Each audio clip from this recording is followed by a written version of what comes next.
Bismillahirrahmanirrahim. Assalamualaikum warahmatullahi wabarakatuh. Untuk materi pada hari ini kita akan membahas terkait dengan laporan keuangan yang merupakan adalah kunci dari keberhasilan sebuah entitas atau perusahaan. Kita dapat ketahui bersama bahwa yang namanya laporan keuangan itu adalah potret atau gambar yang menunjukkan bagaimana kinerja atas perusahaan itu berjalan dalam periode tertentu. Laporan keuangan dapat didefinisikan sebagai alat penting atau tools yang digunakan oleh perusahaan dalam memahami kondisi keuangan dan khususnya kinerja bisnis. Hal ini dapat dilakukan dengan melakukan analisis laporan posisi keuangan. Apa itu laporan posisi keuangan? Kalau saat ini kita kenal dengan laporan posisi keuangan, kalau dulu kita kenal dengan laporan neraca. Selain itu, kita juga dapat menganalisis terkait dengan laporan yang berikutnya adalah laporan arus kas. Kita ketahui bahwa di dalam akun-akun yang ada di dalam komponen neraca itu terdiri ada komponen aset, artinya berapa sih harta kekayaan yang dimiliki oleh perusahaan. Kemudian ada kolom untuk sisi kreditnya ada liabilitas atau utang, berapa sih kewajiban yang harus dibayar oleh perusahaan, baik itu jangka pendek ataupun jangka panjang.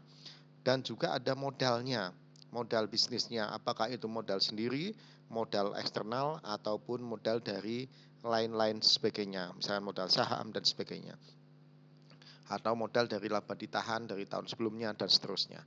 Nah, itu bisa kita analisis lebih lanjut. Kemudian untuk laporan arus kas, ini sangat penting sebenarnya untuk kita memahami cash flow atau likuiditas dari perusahaan.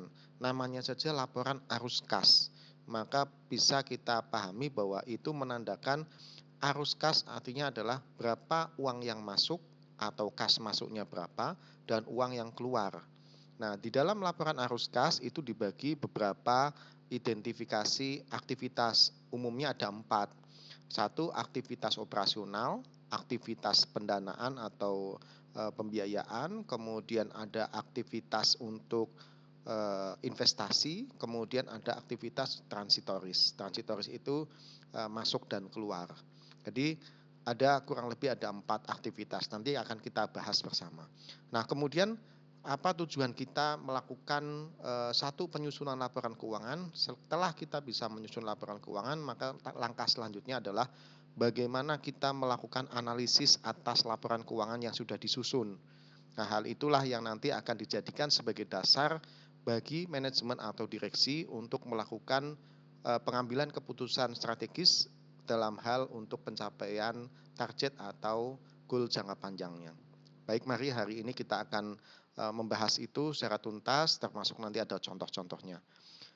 Nah, memahami laporan posisi keuangan atau neraca yang biasa kita sebut pada tahun sebelumnya atau beberapa dekade yang lalu, bahwa laporan neraca atau posisi keuangan itu di dalamnya ada beberapa akun yang terkait. Ada akun aset. Aset tadi sudah kita jelaskan bahwa aset adalah resources atau sumber daya yang dimiliki oleh perusahaan berupa harta. Kita ketahui bahwa aset dengan kode 1, akun nomor 1, dengan jenis ada aset lancar, itu yang paling liquid, kemudian aset tetap yang tidak liquid, ada aset tidak berwujud berupa software dan sebagainya. Kemudian ada aset tetap lainnya dan juga ada aset lainnya. Itu adalah menunjukkan berapa sih sumber kekayaan atau harta dari perusahaan. Perusahaan itu punya persediaan berapa banyak, kemudian perusahaan itu punya berapa asetnya, misalkan gedung, tanah, bangunan, mobil, mesin, dan seterusnya. Itu menunjukkan apakah perusahaan itu kaya dan sebagainya. Kalau misalnya kaya, apakah itu pasti bagus? Belum tentu. Kita lihat penyandingnya. Jangan-jangan kaya tapi ada utang. Nah, di kolom sampingnya aset selalu berada di sebelah kiri atau debit. Kemudian untuk akun berikutnya kewajiban yang ada di sisi kredit atau sisi kanan. Itu adalah atau liabilitas yang biasa kita kenal, menunjukkan bahwa berapa sih kewajiban atau utang yang kita miliki terhadap pihak luar. Dibedakan ada utang jangka pendek, jangka menengah, ada juga jangka panjang. Nah, utang yang dimaksud di sini adalah utang kepada pihak ketiga, pihak eksternal, misalkan dengan pihak vendor atau pihak penyedia barang dan jasa dan seterusnya. Kemudian yang di sisi kredit itu adalah modal atau ekuitas. Ekuitas adalah hak residual pemilik atau bahasanya hak atas kepemilikan perusahaan yang dimiliki oleh pemilik. Jadi kalau hitungan di dalam persamaan akuntansi, modal atau ekuitas sama dengan aset dikurangi dengan utang atau selisih antara aset dan utang, itu maka menjadi modal. Modal itu adalah modal pemilik. Kalau di dalam bahasa akuntansi, apa yang dimaksud dengan ekuitas adalah hak atas kepemilikan perusahaan. Nah, dalam hal penyusunan laporan posisi keuangan atau laporan neraca, ada beberapa contoh format. Lazimnya ada dua. Format vertikal itu adalah yang lurus ke bawah, dari atas sampai bawah, dari aset, utang, kewajiban itu turun ke bawah vertikal. Vertikal itu naik turun. Kemudian kalau format T itu adalah kanan dan kiri. Aset sebelah kiri, kewajiban dan modal di sebelah kanan. Nah, ini contoh laporan keuangannya. Contoh laporan posisi keuangan PT Safi Maju Sejahtera menunjukkan struktur aset, kewajiban, dan ekuitas perusahaan pada tanggal tertentu. Nah, kemudian berikutnya kita pahami berikutnya adalah laporan arus kas. Nah, laporan arus kas ini terdiri dari beberapa aktivitas seperti tadi kita sampaikan. Ada 4 sebenarnya kurang lebih. Aktivitas operasi, investasi, pendanaan, satunya transitoris. Transitoris bisa kita catatkan untuk menunjukkan arus kas yang transit masuk dan keluar seperti pajak. Masuk dulu, kita potong, kita terima, kemudian kita setorkan ke kas negara. Jadi uang itu hanya transit, bukan milik kita. Nah, yang pertama adalah kita bedakan arus kas itu ada berbagai identifikasi aktivitas. Yang pertama adalah aktivitas operasi. Di dalam aktivitas operasi ini menghitung berapa arus kas masuk yang berasal dari aktivitas operasional perusahaan, seperti penerimaan pendapatan atas penjualan dan seterusnya. Kemudian juga ada biaya-biaya yang dikeluarkan oleh perusahaan dalam hal operasional perusahaan, misalkan biaya bahan baku, biaya pegawai, biaya SDM, biaya overhead dan seterusnya. Ini aktivitas operasi. Jadi kita identifikasi ini biaya dan pendapatan ini masuk dalam golongan aktivitas apa? Aktivitas operasi atau aktivitas investasi atau pendanaan. Nah, kalau yang terkait dengan operasional perusahaan, maka itu pasti masuk ke aktivitas operasi. Jadi kelompokkan dulu mana yang aktivitas operasi. Kemudian yang kedua, aktivitas investasi. Aktivitas investasi ini adalah dalam pengeluaran yang dilakukan oleh perusahaan atau penerimaan yang dilakukan perusahaan atas investasi, kegiatan investasi. Investasi itu belanja alat, belanja modal, ataupun belanja bangunan, belanja gedung yang terkait dengan penambahan atau pengurangan aset tetap khususnya. Contoh misalkan, aktivitas pengeluaran kas yang kaitannya dengan investasi, kita membeli gedung, kita membeli peralatan dan mesin, kita membeli mobil, itu aktivitas investasi berupa pengeluaran kas. Kemudian bagaimana dengan aktivitas penerimaan investasinya? Nah, karena kita menerima pemasukan berarti ada pelepasan atas aset. Penjualan atas aset yang kita miliki, misalkan kita ada penjualan bangunan, penjualan gedung, penjualan peralatan mesin dan seterusnya. Kemudian yang ketiga adalah aktivitas pendanaan. Nah, aktivitas pendanaan ini yang terkait dengan pembiayaan perusahaan. Contoh, ada aktivitas kita berhutang dengan bank, pinjaman, pembiayaan dari bank, atau aktivitas emisi saham atau penerbitan saham. Kita menerbitkan, otomatis kita menerima pemasukan berupa saham, penerimaan pendanaan. Kalau kita membeli, otomatis kita mengurangi pengeluaran biaya kas kita untuk melakukan pendanaan, pelunasan pendanaan. Contoh misalkan mudahnya, kita penerimaan pembiayaan adalah kita berhutang dengan bank, maka kita akan menerima uang dari pinjaman atau kredit. Itu kas masuk ke kita. Kemudian setelah bulan depan kita kan harus membayar angsuran. Artinya ada kas keluar dari kita yang digunakan untuk membayar pinjaman yang kita punya berupa pokok ataupun bunga. Nah, itu masuk di dalam pengeluaran kas untuk aktivitas pendanaan. Nah, Di dalam penyusunan laporan arus kas itu selalu ada istilah berapa penerimaannya, berapa pengeluarannya, kemudian sisa kas bersihnya berapa. Nah, ini menjadi catatan Bapak Ibu. Kalau Bapak Ibu melihat bahwa penerimaan kas tadi kita sampaikan, pengeluaran kas kita sampaikan, ada 3 aktivitas utama, operasional, investasi, pendanaan. Kemudian dari aktivitas itu ada penerimaan, ada masuk, pasti ada selisih, ada sisanya, selisih kasnya.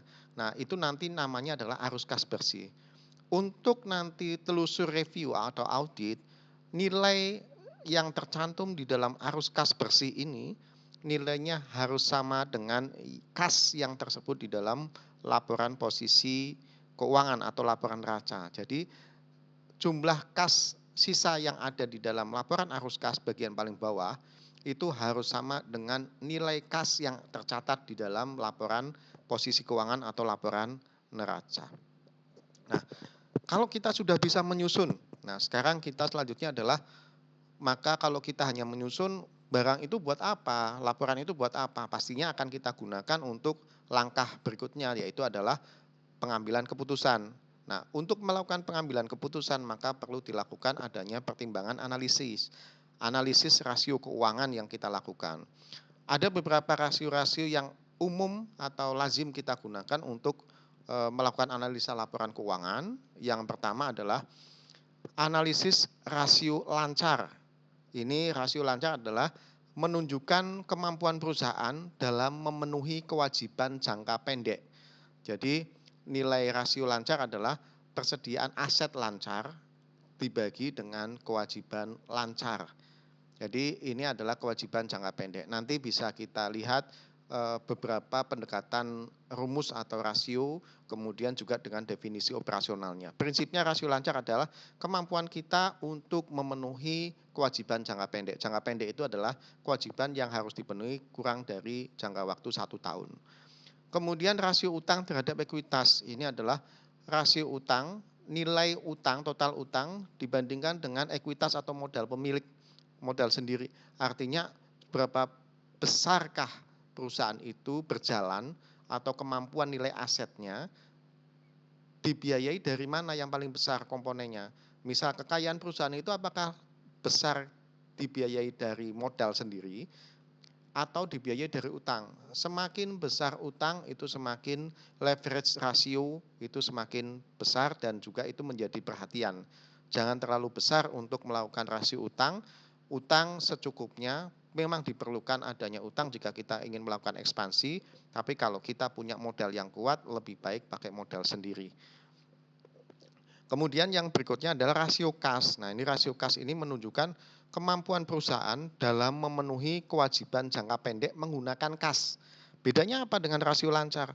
Kalau rasio lancar yang digunakan untuk menutup hutang atau kewajiban adalah aset lancar. Aset lancar itu berupa apa? Ada piutang, ada persediaan, ada perlengkapan kantor dan seterusnya. Itu bahasanya kalau itu dijual semua, kemudian uangnya ditutup untuk membayar semua kewajiban jangka pendek itu cukup. Semakin rasionya itu semakin berimbang atau harusnya lebih besar aset lancarnya daripada utangnya. Semakin besar aset lancarnya maka itu lebih bagus. Sedangkan untuk rasio kas yang digunakan untuk menutup kewajiban jangka pendeknya adalah kasnya, murni kas. Kas itu apa? Uang yang ada, yang punya kita, yang paling liquid di kita. Nah, itu adalah kasnya. Berapa kas yang kita punya? Katakanlah kasnya kita ada 100, kemudian kita gunakan untuk membayar utang jangka pendeknya. Jadi itu yang mungkin menjadi catatan bersama. Perlu kita pahami analisis rasio keuangan, fungsi adalah untuk dasar pengambilan keputusan yang strategik untuk pengambilan keputusan dari direksi ataupun manajemen. Nah, ini kami contohkan ada beberapa studi kasus. Kita contoh satu studi kasus dari PT Safi Maju Sejahtera. Profil perusahaan PT Safi Maju Sejahtera adalah perusahaan manufaktur yang bergerak dalam produksi barang elektronik rumah tangga. Yang kedua, silakan lakukan analisis laporan keuangan berdasarkan data keuangan atau laporan keuangan yang tersedia. Kita akan coba menyusun laporan posisi keuangan atau neraca dan juga laporan arus kas perusahaan. Kemudian yang ketiga, silakan interpretasikan hasil atas laporan keuangan yang telah Bapak Ibu buat khususnya untuk kondisi keuangan dan kinerja PT Safi Maju Sejahtera. Ini contoh laporan posisi keuangan yang telah kita susun menggunakan format T. Jadi kalau kita menggunakan format T, maka ada sebelah kiri itu menggunakan aset, sebelah kanan ada kewajiban dan ekuitas. Jadi kalau aset, kita ketahui aset lancarnya ada kas, piutang usaha, persediaan, aset tidak lancar. Nah, tadi kita sampaikan current aset atau aset lancar itu terdiri adalah piutang usaha, kas, persediaan, dan sebagainya. Ini semua masuk dalam aset lancar, rasio lancar. Kalau kita menggunakan rasio kas, maka yang dihitung hanya adalah kasnya saja. Jadi kita ketahui ini laporan posisi keuangan, PT Safi Maju itu punya kasnya 750 juta, piutang usahanya 1 miliar, persediaannya 600 juta, tanahnya 1,5 miliar, mesin dan peralatan 2 miliar, total asetnya 5,8 miliar. Kemudian di kolom kredit atau sebelah kanan itu ada kewajiban dan ekuitas. Kewajiban lancar itu terdiri dari utang usaha 800 juta, kemudian ada pinjaman jangka pendek 300 juta, kemudian ada kewajiban tidak lancarnya kosong. Kemudian ada utang obligasi 1,2 miliar, kemudian ada ekuitas. Nah, ekuitas ini dibagi ada 3. Ada 2. Ekuitas yang terdiri dari modal saham 1,5 miliar, kemudian ada laba ditahan atas laba yang tahun sebelumnya.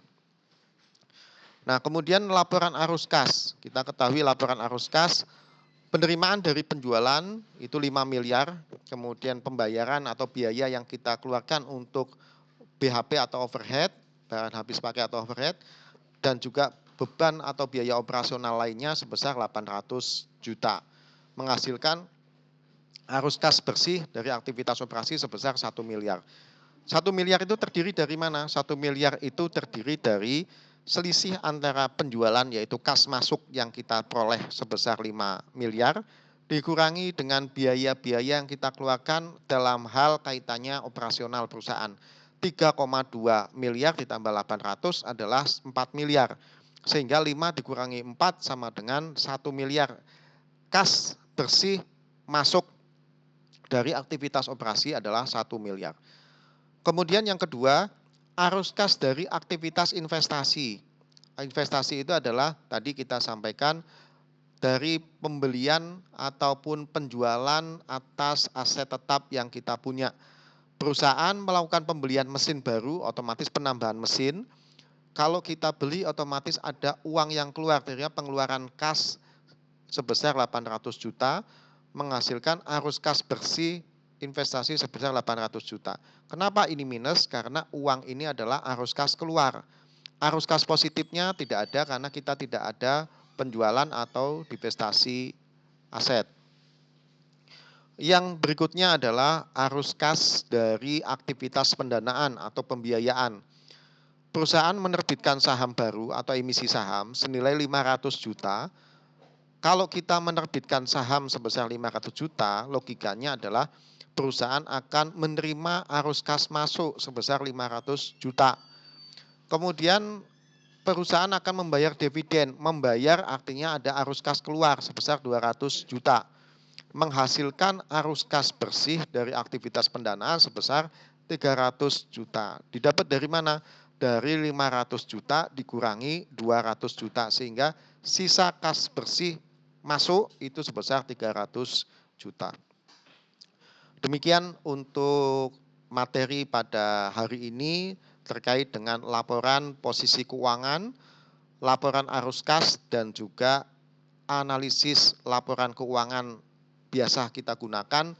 Ada rasio kas, rasio lancar, dan rasio ekuitas atau rasio leverage atau rasio utang. Demikian, terima kasih. Semoga dapat bermanfaat. Assalamualaikum warahmatullahi wabarakatuh.